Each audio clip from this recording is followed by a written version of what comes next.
discuss a very important topic, that is what we call IoT.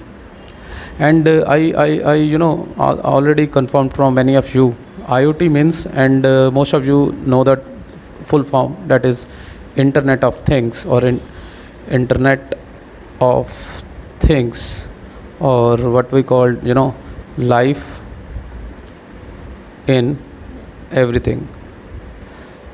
You and being a technical person, or you are a technical engineer, you all must aware about what is this exactly IoT, and how it works, and what are the challenges right now in this field in the market, where we can do the research. So I'll explore it, I'll make it very interesting. You just listen it carefully. See, IoT means life in everything. The name itself, it suggests life in everything means everything, they have a life. Now if I say life in a non living things, what it means? It means you have to somehow make this non living thing enable to talk to you. And this can be only possible, how it is possible a non living thing can talk to you? Like your chair, your table, your fan, anything, whatsoever things you are looking around you, they talk to you. Like fan will say, sir, can I switch off because the room temperature is 25 below 25 degrees Celsius. So you say okay, you just switch off. Or your chair speak to you, you are sitting on me from the last 24 hours, you please take a rest. It will give you an alert, like things. This is what we call the talking. So this how these objects will talk to you. But how a non living thing can talk to you? See, definitely most of you, since you all are AI student, you learned about sensors and actuators. So that we covered in in our first lecture. If you do not know about that, you just go and watch the video already available on the YouTube. So the sensor and actuators, which another term I called it chip. So if we insert a chip on any non-living thing, then, and that chip get connected with the with Wi-Fi or some communication technology like Wi-Fi or Bluetooth with certain device, which will give you an alert.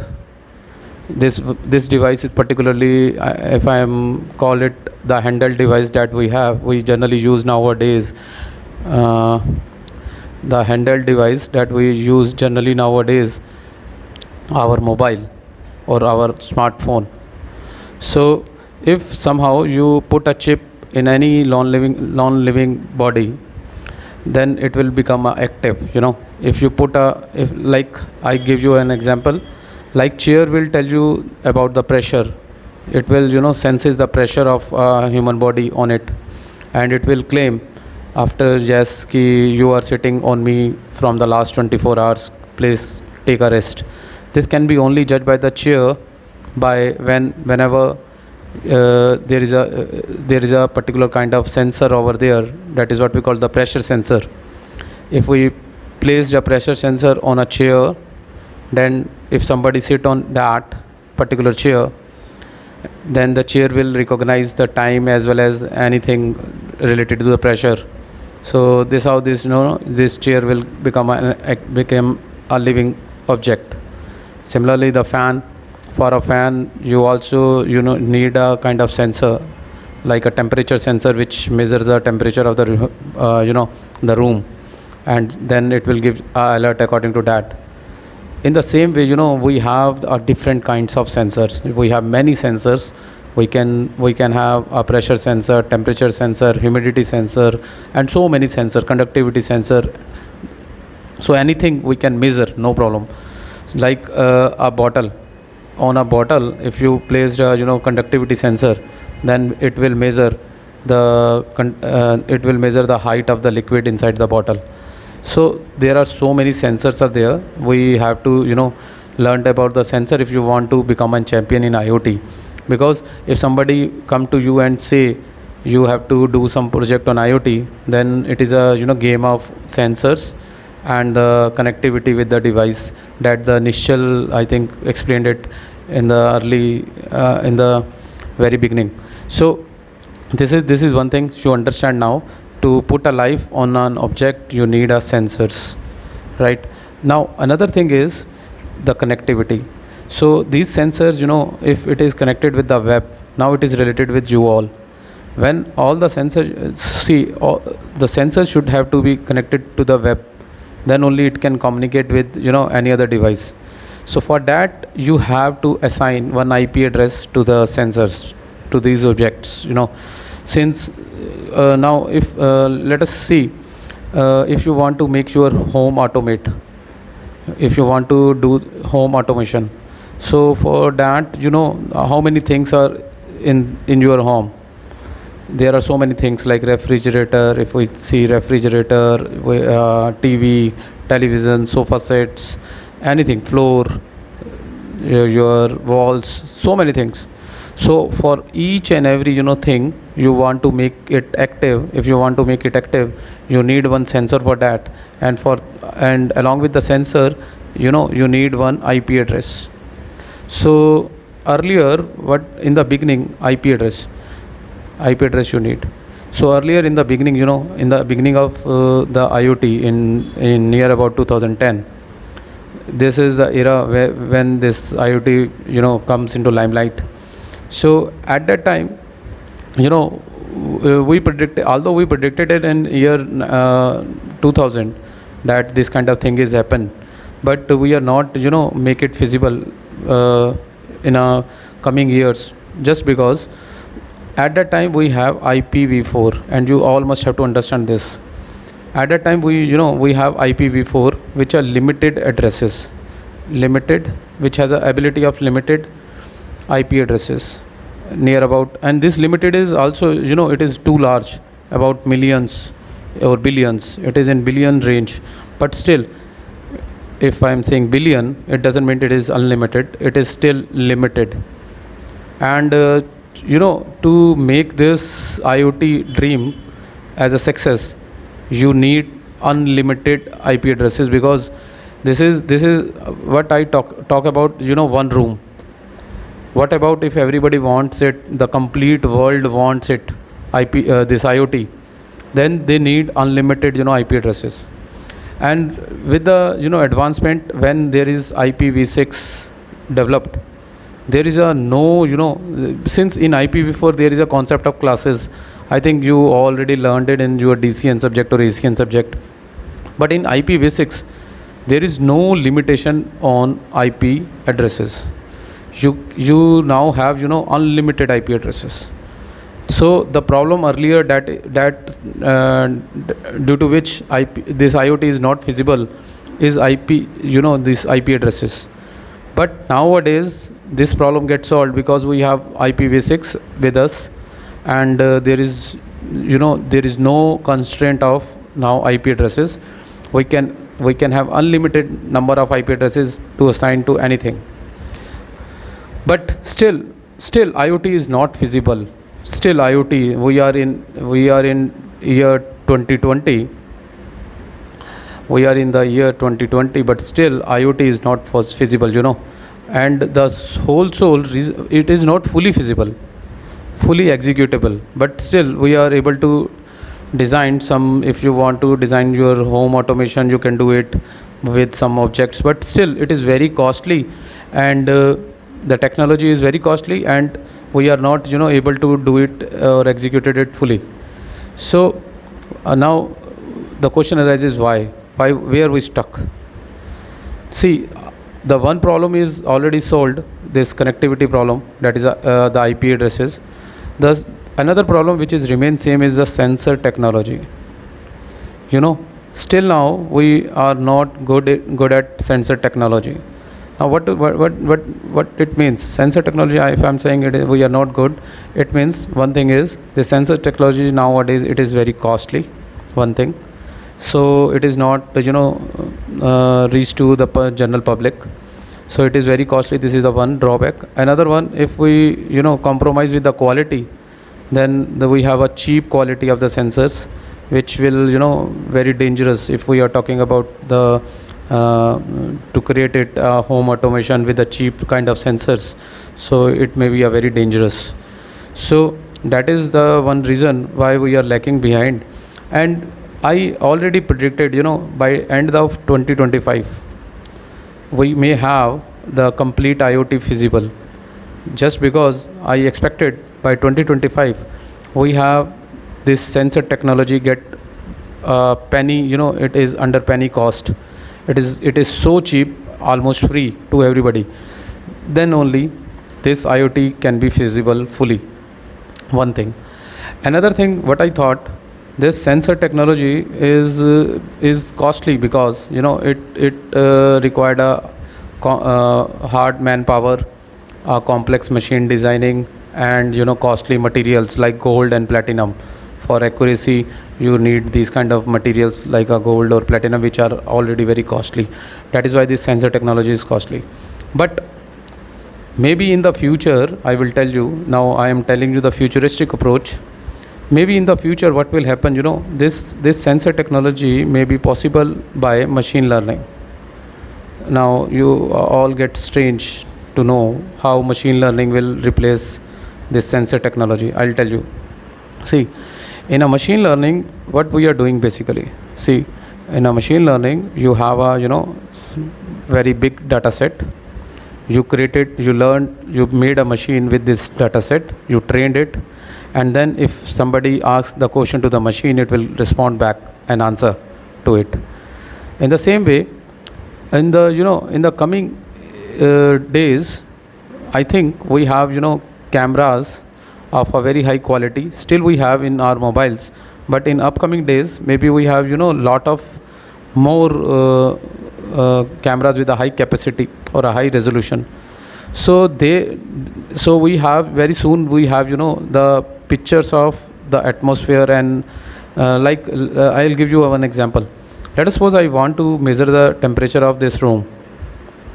So I need temperature sensor, definitely. But what happen if I don't have temperature sensor? What happen if I don't have temperature sensor? Then how I can do it? See, the another alternative is, if I have a picture of that room, multiple pictures of that room as a data set, or if I passed it to the machine, and on the basis of the molecular level images, the machine can predict the room temperature, because at every temperature the particle movement is different. Sometimes the particles are very close. If this is a general trend, this is a general physics. If the room is heated, then particles are far away from each other, the disturbance is more. But if the particles are too close, it means there is a chillness in the room. So on the basis of, if you trained your machine in such a way that it is capable of predicting the room temperature on observing the quality of the image, so you need not to use this temperature sensor anymore. So on the basis of particles arrangement inside the room, your machine can predict the room temperature. In the same way, the different positions or different we soon have these kind of machines with us, which can measure the which can act as a sensor. So if we in a near future, if we have these kind of gadgets with us, which can measure the sense the environment by seeing the particle movement, then possibly this sensor technology is no more needed. Then you can use the machine learning to predict the particular physical quantity. So this may be a near future. Either we have the sensor technology cheapen by 2025, or we have this kind of alternative. Then only the IoT will be feasible by the end of 2025. This is one thing. Now let me quickly come to one very important thing. What are the research areas now available for IoT? Someone from you want to do the masters again, MS from the from abroad, or to do the PhD. So the what are the various research area now left in IoT? This is very important. So see, the things, the sensors already developed, the connectivity already we know how to do it. So everything we know. So there is no problem in execution of the IoT. The only thing is the sensor technology is right now costly. That is why we are not able to yet not able to do it across the world. But very soon we will do it. But still, now there are certain problems in the IoT still, and that problems areas is what we call the research areas for IoT. Now, what are the various problems? Okay, let me take one first. Security. This is one of the prime aspect in IoT. Since in IoT everything is connected to the IP address, so there are several persons which are behind you. Those I am called intruders. Now intruders are those who can attack. That is in other word we call attackers. Let us suppose you make your home secured, fully automated. The home will recognize your voice, everything. But if there is an intruder who know this cyber security, this security and concept of cyber everything, so then he can crack your this door of your home very easily. Although you apply so many security concepts, but still, since it is IP based and everything is connected to the web, so there is a need of high secure environment. So this is the one aspect which where lot of researches are going on across the world, because they all know that it is a near future, and by 2025 we have a complete IoT enabled world. So but the another problem which comes across the general public to the researchers are that how to make this IoT secured. So I think this is the question of debate, and this is one of the area in which you all can give your input also, how we can make this IoT more secured. So let me ask you if you have certain ideas regarding that, how we can make the IoT more secure. Anybody? Do you have any idea how we can make these IP addresses more secure, or how we can make the security so strong so that intruder will not? Yes, Anurag. Yes, Anurag. First, you speak. Hmm. Very good.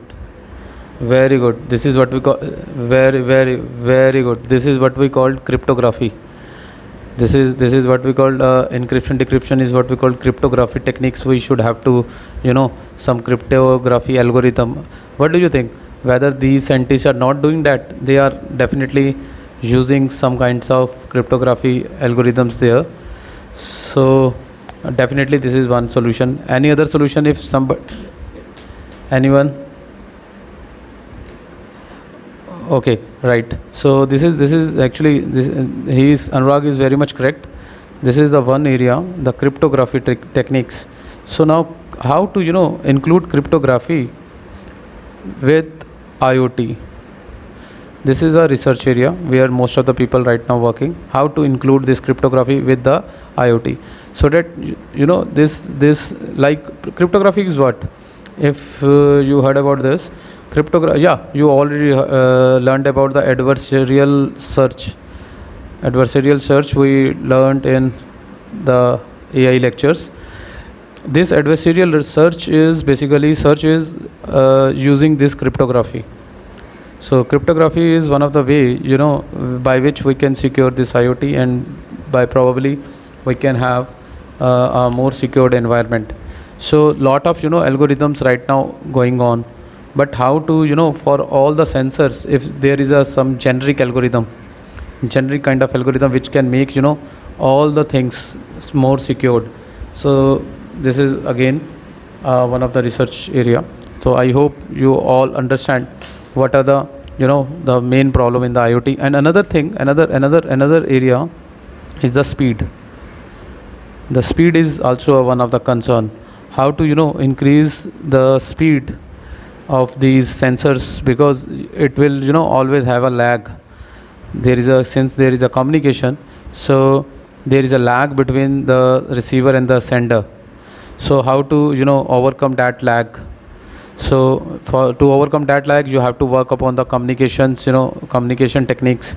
So this is another area you can explore for research for IoT. That is how these senders, how you can minimize this lag. That is what we call propagation delay between the sensor and the machine. So this is another area where you can pursue your PhD or a higher order, your higher education. So I hope this is all about the today's lecture, and you are able to understand the IoT in detail. If still you have any problem,